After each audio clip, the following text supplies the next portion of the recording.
7, 8 and 9 chapter 5 concept of physics से। अच्छी Verma, Newton's law of motion. Question को read out करते हैं। Two block A and B of mass M and M B respectively are kept in contact on a frictionless table.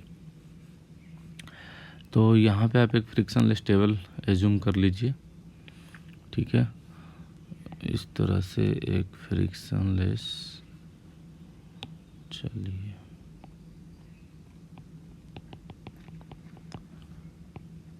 एक frictionless table हम assume कर लेते हैं, ठीक है।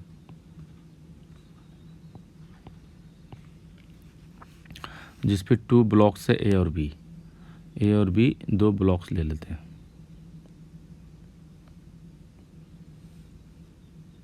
एक ब्लॉक ए है और दूसरा ब्लॉक बी ले लेते हैं। ये ए हो गया और ये हो गया B. On a frictionless table the kept in contact, the experimenter pushes the block A from behind।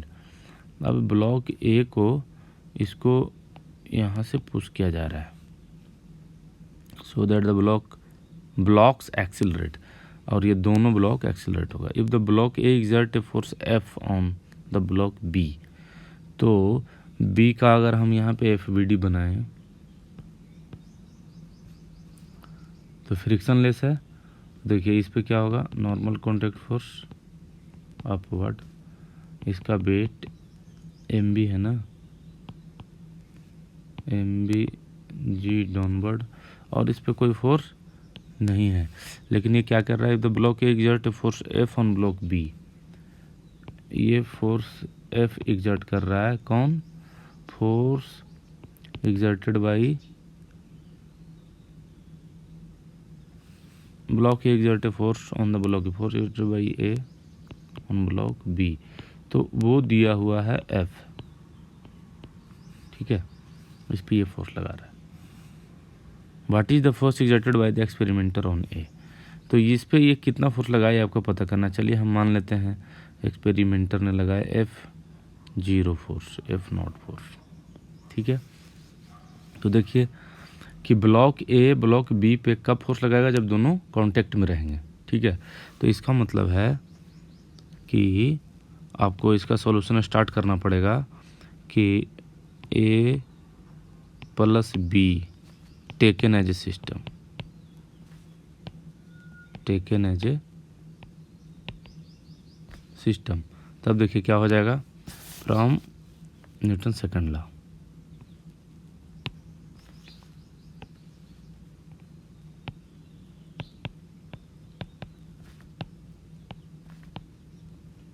Second law से एक्स डायरेक्शन में लिखेंगे sigma F X is equal to mass acceleration along X. तो फोर्स जब दोनों का combine system A plus B को हम लेंगे, ए प्लस बी को हमने एक कंबाइन मान लिया, तो इसका कुछ कंबाइन एक्सेलरेशन हो जाएगा, मान लीजिए A0। तो फोर्स तो लग रहा है F0 जो एक्सपेरिमेंटर लगा रहा है ब्लॉक ए पे, मास हो जाएगा दोनों का M A plus M B, और एक्सीलरेशन हो जाएगा कंबाइन A0, क्योंकि दोनों कांटेक्ट में है। अगर कांटेक्ट में नहीं रहेगा तो ये जो फोर्स लगा रहा था F वो नहीं लगा पाएगा। तो यहाँ से आपको A0 का ये A0 का वैल्यू इसमें बाद में देखेंगे। अब हम देखते हैं बी का FBD। तो अब आपको पता चल गया जब कंबाइन A0 से एक्सीलरेट होगा तो ये इंडिपेंडेंट भी कितना से एक्सीलरेट होगा, A0 से। ये हम देख रहे हैं ब्लॉक बी के लिए, तो इसमें न्यूटन सेकंड लॉ लगाएंगे ब्लॉक बी के लिए। तो एक्स डायरेक्शन में फोर्स लिखेंगे, फिर sigma F X mass acceleration along X. तो एक्स डायरेक्शन में लगने वाला फोर्स इसमें सिर्फ एफ है, जो ए ऑन बी पे फोर्स लगा रहा है, is equal to mass of B, और ए एक्स की जगह पे क्या हो जाएगा, A0। अब ये A0 का वैल्यू 1 में पुट करेंगे तो आपको देखिए क्या मिल जाएगा, F0 is equal to M A plus M B और मल्टीप्लाई A0 का वैल्यू यहाँ से क्या हो जाएगा,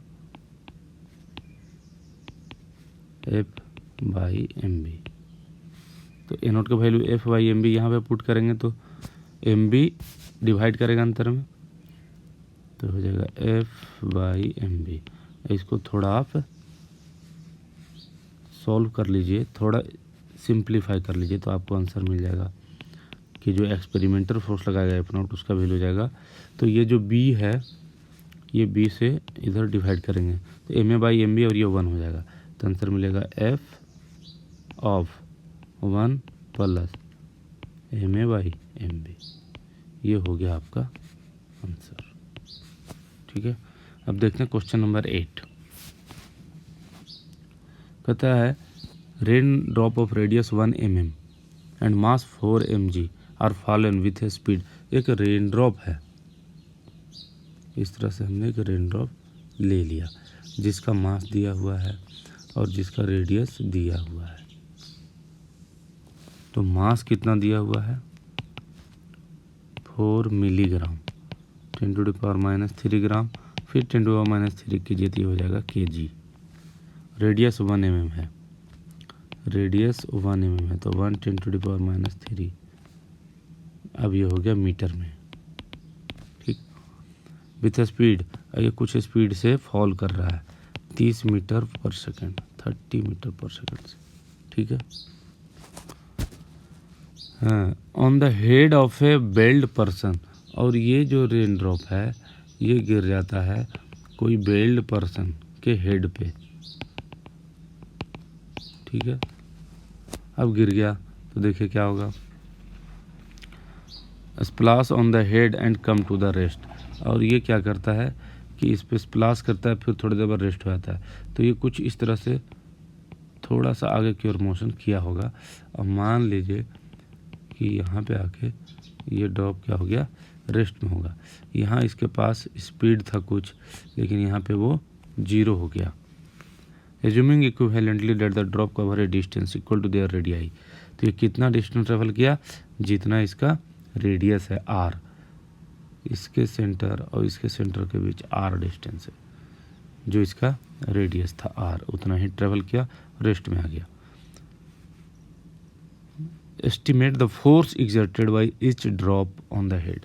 तो हेड पे कितना फोर्स ड्रॉप ने लगाया। तो देखिए कि फोर्स जब आपसे पूछा था फोर्स इक्वल टू क्या होता है, mass into acceleration.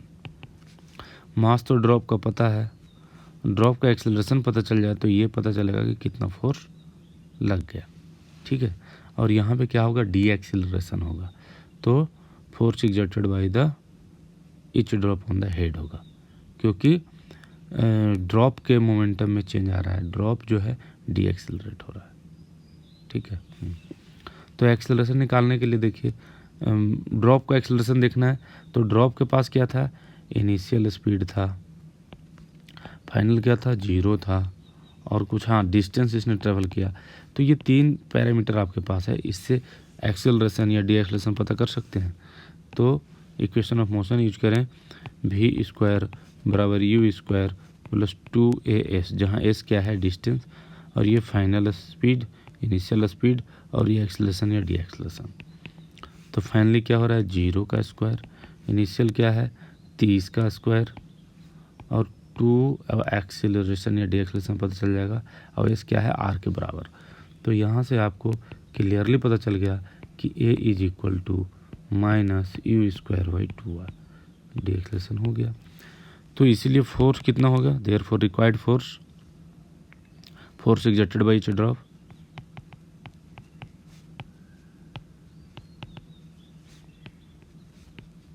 Bye each drop. तो कितना हो जाएगा force exerted by each drop, F is equal to mass उसका पता है और एक्सेलरेशन हमको पता चल गया u²/2r। इसमें वैल्यू रखिए, आपका आंसर आ जाएगा। चलिए फिर हम एक और वैल्यू रखते हैं। आपको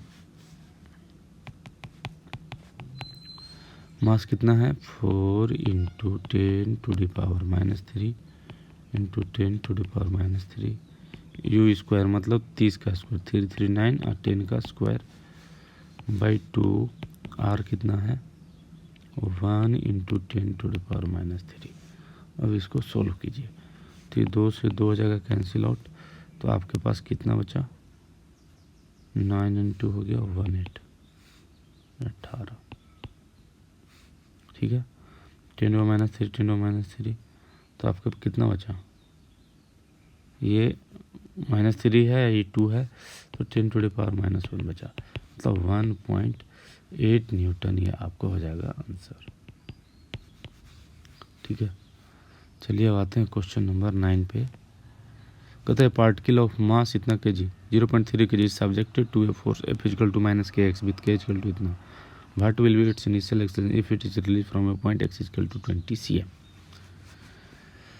कोई एक पार्टिकल है जिसका मास दिया हुआ है m,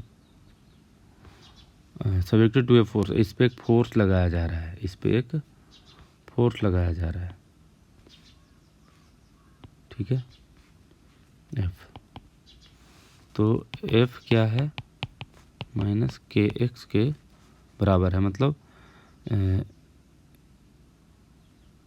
पॉइंट x, और ये x इसका डिस्प्लेसमेंट है, उसके अपोजिट में फोर्स लग रहा है। तो अगर यहाँ x इक्वल टू 0 ले तो यहाँ पे फोर्स क्या हो जाएगा, 0। लेकिन और अगर x इक्वल टू 20 मीटर की बात करता है, मान लीजिए ये पॉइंट है x इक्वल टू 20 का, तो यहाँ पे इस पर कितना फोर्स लगेगा ये आपको पता करना है कि what will be its initial acceleration. अगर यहाँ पे रिलीफ, अगर यहाँ से ब्लॉक को रिलीज किया जाए तो इसका इनिशियल एक्सेलरेशन क्या होगा। तो इनिशियल फोर्स पता चल जाएगा, तो इनिशियल एक्सेलरेशन पता चल, क्योंकि ये फोर्स दे रहा है। ठीक है, तो F is equal to -kx है, इसमें अगर F को क्या बोलेंगे, मास, और एक्सेलरेशन जिस भी पॉइंट पे बोला जाए x के रूप में लिख सकते हैं।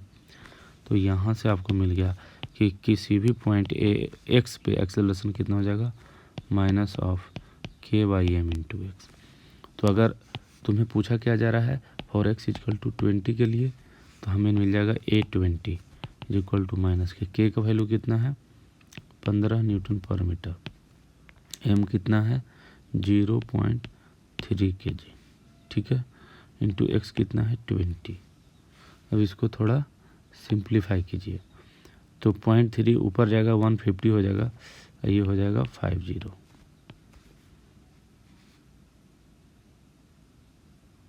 ठीक है, k का वैल्यू 15, m का वैल्यू 0.3 kg और x का वैल्यू 20 cm है।